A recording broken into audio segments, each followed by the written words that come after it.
All right, let's do ACC. We don't have to go as crazy on the ACC. It is the bottom 4 teams anyhow.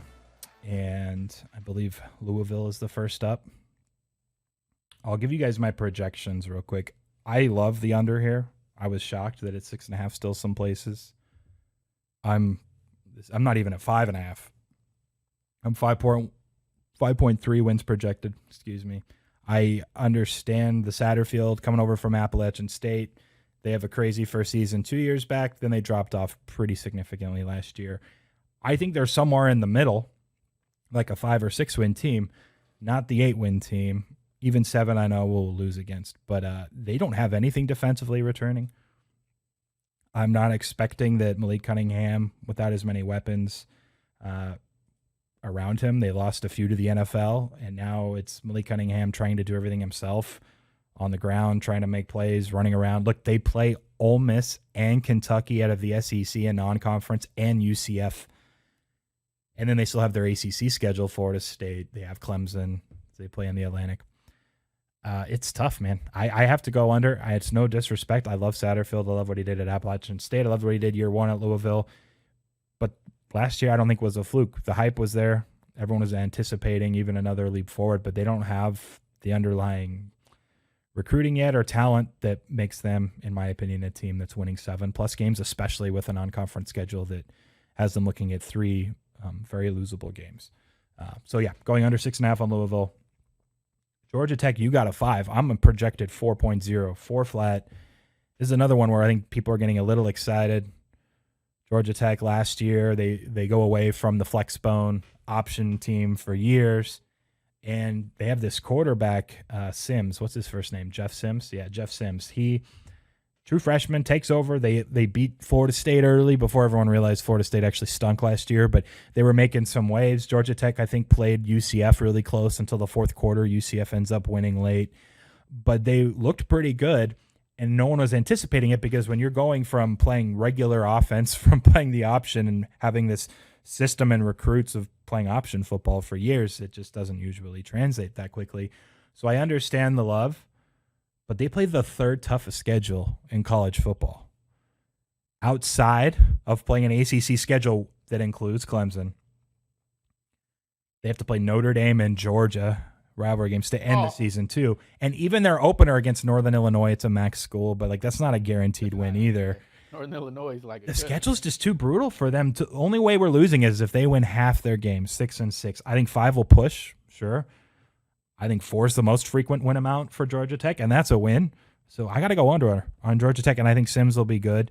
I have nothing against him. I think he did an impressive job in a new offense in a weird season, switching their scheme completely. But in the end, they still only graded out 117th in EPA through the air. Sims was great on the ground.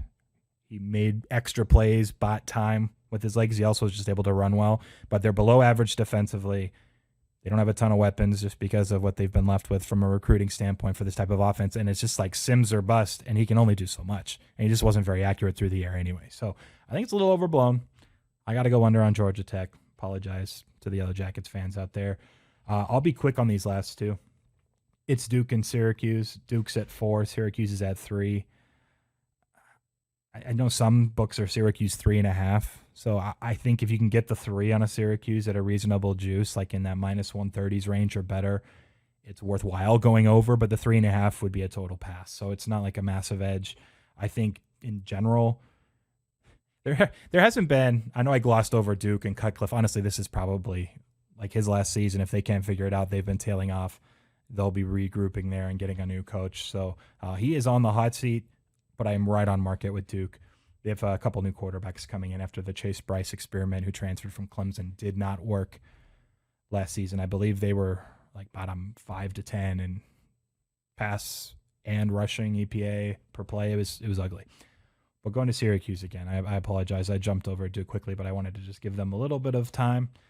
Dino Babers, I've never seen someone love a recruit like Tommy DeVito more than Dino Babers. Like, he just is so bad, yet keeps getting all of the opportunity and the time. And the times that Syracuse looked good last year was when the backup would go in and play in second halves, or I think he started one game that DeVito missed. I'm yeah, I'm forgetting his name, but look at like the numbers last year. They were 124th. I think only 125 teams played last year. Or maybe it was 127, but it wasn't the full 130. It was 127, I believe. They were fourth last in the entire country in EPA through the air and sixth last, so sixth worst in EPA per run. They couldn't run. Their offensive line was not creative. Like they literally just ran it into a pile every time they tried to run. But then when your offense has to pass, then it's easier to defend. Plus, it's Tommy DeVito who can't do anything. I just think Syracuse is kind of stuck, and they need to move on from DeVito, but he's just been there, and it's like Baber's guy, and he was a high recruit coming out of high school. So if they don't have anyone else, then what's the plan? Good question. That's why I'm a little bit hesitant going over 3. But it is worthwhile if you can get it from a numbers perspective. Look, their schedule a lot different than the last few teams we talked about out of conference. They get Ohio, who they're a small favorite against to open the year week 1. They get Rutgers at home, Albany at home, I believe, and Liberty, who should be a favorite on the road there, but still a home game. Syracuse, they could hang with Liberty potentially. So to get to 3 wins when you have 4 winnable games to start, plus maybe they win an ACC game, right? Could happen. It's hard to go 2-10 or worse with the schedule, as hesitant as I am with Syracuse and Tommy DeVito. So those are my thoughts there.